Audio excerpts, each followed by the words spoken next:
આરતી machine તો ઘણા જોયા, પણ આપણને એ નથી ખબર કે કયું આરતી મશીન કયું છે. એમાં ઘણી પ્રકારના આરતી મશીન આવે છે.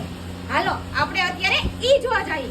અત્યારે જે જોવા જઈએ છે ને ઈ એકદમ નોર્મલ આરતી મશીન છે. હાલો આપણે ઈ જોવા જઈએ. હવે હું તમને બતાવીશ કે ઈ આરતી મશીન બને છે કઈ રીતના અને કઈ રીતનું ઈ લાગે છે.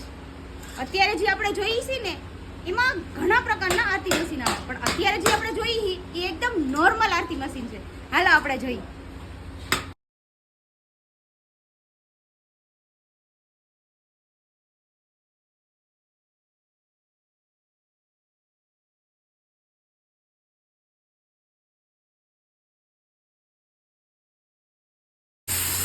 હવે આપણે જોશી કે એનો કલર કેમ થાય છે.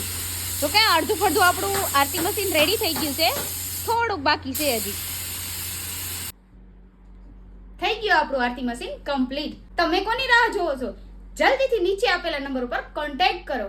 અને હા, રાજકોટ કિસાન પૂજા ભંડાર, રાધે કૃષ્ણ, ફોલો કરતા જજો.